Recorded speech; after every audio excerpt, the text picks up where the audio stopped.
Estamos de volta e todos os anos a Pantone, que é uma entidade internacional com pesquisadores de várias áreas, determina qual é a cor do ano. E uma entrevista revela para você agora qual é essa cor e como usá-la.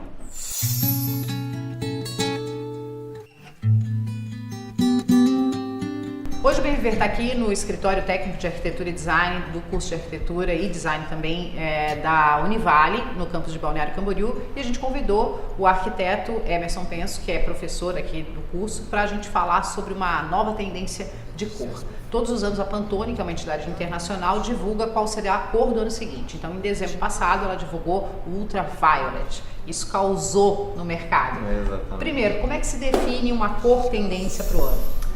Então, a própria Pantone, ela coloca, né, pelo vice-presidente, que a cor não está mais somente ligada a uma tendência, mas sim a uma necessidade que as pessoas estão tendo naquele momento, no mundo e tudo mais, em se apropriar das qualidades que essa cor tem, né? Então, que afetam a questão das emoções, das percepções que elas têm sobre a vida, né? A gente veio do verde, né, para o ultraviolet, o verde nesse sentido de reconexão com a natureza, Exato. né? A gente até discutia, né, com os Estados Unidos saindo de uma série de tratados ambientais, Exato. foi uma espécie de chamada de atenção para essa necessidade de reconexão. E esse ano o Ultraviolet com essa pegada espiritual, de ligação com o cosmos, né? De a gente evoluir enquanto espírito e não só enquanto ser humano aqui terrestre. E é uma cor muito versátil, né? O violeta, ele é a soma do azul com o vermelho. E ele abre uma possibilidade de combinações de paletas muito interessantes, que vão desde combinações com cores mais calmas, os azuis, os verdes, até cores mais intensas, como os pinks. Então, assim, é uma cor muito democrática, num certo aspecto, né? E a própria Pantone traz uma série de paletas, né, no seu site, como sugestões de uso para determinadas emoções. Isso é interessante, essa preocupação da Pantone em colocar emoções relacionadas às cores e inclusive oferecer algumas combinações que, né, alguns arranjos aí que podem trazer e conferir alguns aspectos não somente da cor isolada, mas num todo, né? Bom, a Pantone está muito ligada, a gente falava, à indústria gráfica, né? Essa coisa das impressões. Ela surgiu disso. De que forma isso é levado para quais mercados e para quais áreas?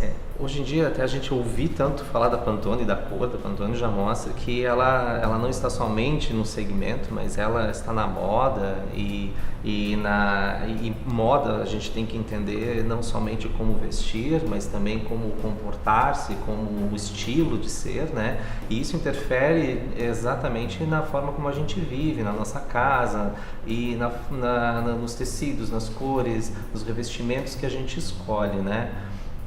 Nós temos no início desse ano tivemos a Semana de Moda de Paris e que marcas como a Armani, Chanel, elas têm a coleção dentro desses tons de violeta e o próprio Ultraviolet com certeza, mas assim, buscando essa pegada romântica, essa questão um pouco mais da ingenuidade, de uma conexão com algo mais sutil, é muito presente, uma leveza também, e looks um pouquinho mais dramáticos também, né, se apropriando dessa característica dessa cor, que ela consegue trabalhar bem tanto com esses tons mais leves, tons mais pastéis, como também cores mais saturadas e mais fortes. Você falava no começo do efeito das cores, né? A gente tem estudos consistentes a respeito de cromaterapia, a gente tem indústrias investindo nessa questão de cores como resultado. A gente sabe, por exemplo, se você vai fazer um restaurante, a cor que você pinta a parede pode dar mais fome nos clientes, menos fome, se o seu restaurante é aquilo, se é buffet, se é à la carte, tudo isso influencia. O Ultraviolet influencia de que forma? Que sensações eu vou ter se eu pintar o meu quarto com essa cor, por exemplo? Então, é uma cor muito utilizada em locais de meditação, né? Muitas religiões têm ela como uma cor reservada, né? Para ter as vestes e tudo mais de seus líderes e tal. E é uma cor relacionada com o chakra coronário, então se a gente for para uma leitura mais holística, E ela confere exatamente esse tipo de qualidade, né? Você poder se conectar com essa sensorial, você ter essa pegada mais leve, mais em conexão com o cosmo, que é a proposta, né? Bom, saindo agora do campo holístico, Isso. indo para o campo mais prático, quanto do ponto de vista mercadológico tem nessa decisão da cor do ano? É lógico que essas discussões elas não ocorrem no mês do lançamento, né? Elas vêm eles já estão conversando na cor de 2019, provavelmente no que virá em 2020, porque é uma progressão dos acontecimentos, dos fenômenos humanos, né? Então existe sim esse estudo mercadológico voltado às pessoas e ao que elas estão vivenciando, né? Tem questões, lógico, de mercado mais voltada ao que a indústria necessita também, né? Não se pode ir de uma cor a outra também sem pensar que elas têm que criar uma conexão, uma conversa entre elas, senão você acaba quebrando muito as coleções. A moda ela se renova anualmente, mas o mercado, por exemplo, de mobiliário, esse não.